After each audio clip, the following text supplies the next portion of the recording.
Conversa com Luiz Felipe Pondé. Tenho certeza que Luiz Felipe Pondé, o filósofo colaborador da Rádio Bandeirantes, atentou bem para a carta enviada pelo ministro da Educação aos colégios brasileiros sobre o hino nacional. Estou enganado, Pondé? Bom dia. Bom dia, Zé Paulo. Bom dia a todos. Não está enganado. Na verdade, desde a primeira versão da carta que a gente está acompanhando isso de perto. Eu já tive a oportunidade de, em outros momentos, dizer que acho que a educação iria melhor sem o Ministério da Educação. Que a educação devia ser assunto muito mais das prefeituras e das próprias coordenações das escolas.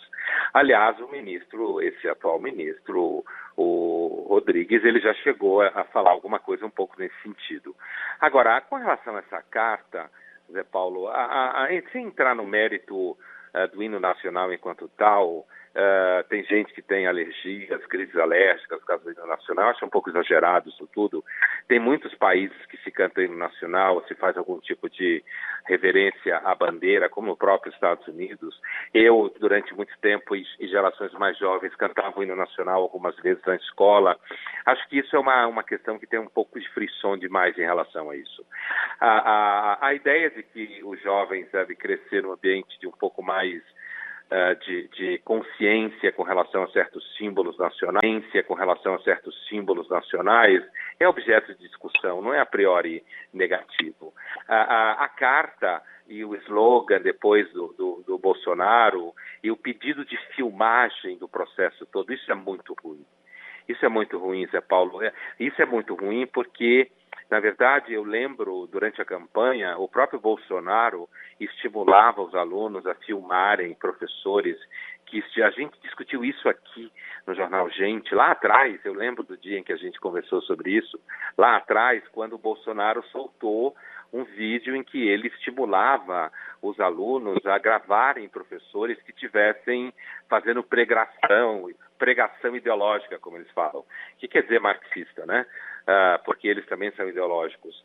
E então, eu lembro que a gente teve a chance aqui de levantar essa questão de que isso é de uma vocação invasiva, autoritária, para não dizer stalinista, para ser bem irônico, né?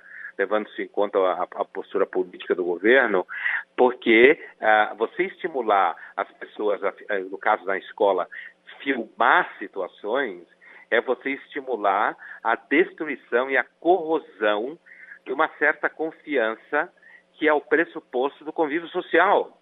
Se você cria um ambiente de paranoia e que você tem que ficar filmando ou filmar e mandar para Brasília, com o nome da escola e não sei o quê. Eu também lembro quando a gente teve a chance aqui de conversar no Jornal Gente sobre esse núcleo de costumes ou moral ou reacionário do governo Bolsonaro, que eu acho a pior parte do governo Bolsonaro, é esse desejo de ficar criando efeméride, eventos, ficar mostrando que o país agora vai ser um país conservador em termos de moral, quando, na verdade, a questão muito mais séria está na mão do grupo do Guedes e do grupo do Moro. E, às vezes, eu me preocupo, Zé Paulo, eu temo que esse grupo ruidoso ao redor dos costumes, no meio a educação está no meio, acabe atrapalhando o governo Bolsonaro. Agora, Pondé, é o Rafael, tudo bem? Bom dia, Rafael. O presidente Bolsonaro tem um compromisso com o filósofo Olavo de Carvalho, que foi quem arregimentou boa parte dessa turma que produziu a onda pró-Bolsonaro, né? E semana passada, os ministros Ernesto Araújo, de Relações Exteriores, Vélez Rodrigues, da Educação, e Damares, da Família, se reuniram e publicaram, um deles publicou uma foto. E eles diziam lá que se reuniram os três para conversar, entre outras coisas, sobre as ideias de Olavo de Carvalho. O presidente também, por mais problemas que esses três ministros provoquem para ele, mais neste momento o ministro da Educação, mas já foi a Damares, ele moralmente, me parece, e eleitoralmente até 2022, está mais ou menos preso a esse grupo, não está? É assim, eu acho, se eu entendi bem sua questão, assim, eu acho que sim, existe no imaginário, num conjunto de ideias do próprio presidente Bolsonaro, uma aproximação com esse universo aparentemente derivado das aulas e dos cursos do Olavo de Carvalho, né? Acho que sim.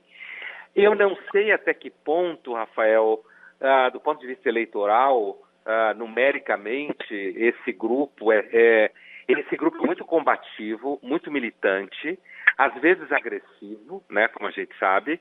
Agora, eu não sei se do ponto de vista numérico o Bolsonaro teria sido eleito se não tivesse um gigantesco número de pessoas que votou nele para votar contra o PT, e que também um grupo importante, não numérico, mas também importante do ponto de vista da circulação de ideias, que votou nele por conta exatamente daquilo que o Guedes traz para o governo, que é uma busca de um país mais liberal, mais aberto para a economia e tal. Então, quando você fala um comprometimento para as próximas eleições, e se o próprio presidente não está, de alguma forma, dentro do escopo da influência do Olavo, eu não sei até que ponto o próprio Olavo se considera. Eu já vi ele dizer que na televisão, que ele não se considera guru do governo. Mas é evidente que há uma sintonia, aparentemente, talvez inclusive até entre um dos filhos do Bolsonaro e ele, e esse grupo aí ao redor, que aparentemente foi indicação dele, não sei se é verdade, mas é isso que circulou na mídia. Então, assim, então eu acho que sim. Esse comprometimento ao qual você se refere é um comprometimento que não é, digamos assim, uma questão meramente ocasional ou conjuntural no governo Bolsonaro. A aproximação com o universo de ideias daqueles que seguem o Olavo de Carvalho parece ser um comprometimento, no mínimo a médio prazo, e com um certo grau de ser estrutural mesmo. Acho que você tem razão. E, portanto, é por isso que muitas pessoas falam que o governo tem espécie de duas cabeças. Porque, de um lado, tem o universo ao redor do Paulo Guedes, que é um universo liberal, bastante liberal, e liberal em economia tende a ser liberal numa série de outras coisas. E, do outro lado, você tem esse universo conservador que está mais originariamente associado à imagem do Bolsonaro, né? Aí que está, quer dizer, a ideia que você tem no Bolsonaro, digamos assim, de raiz, digamos assim, está muito mais próximo desse núcleo, está muito mais próximo desse núcleo. E é por isso que eu dizia aquilo que eu acabei de dizer, que o Bolsonaro ele tem que tomar cuidado, porque ele o conjunto de pessoas que o levou à presidência e o país que o levou à presidência não me parece ser um país que partilhe desse universo de ideias extremamente conservadoras e um tanto radicais. E que isso, do ponto de vista do governo, se o governo dele perder o rumo, ficar batendo cabeça com esse tipo de coisa, isso vai ser péssimo para a economia. Daqui a pouco a gente vai começar a pagar o preço dessa desordem e isso pode criar uma sensação de desautorização do próprio presidente, né? Então amanhã tem mais, hein, Pondé? Nunca acaba. Amanhã a gente volta. Tá bom, até até lá. Obrigado.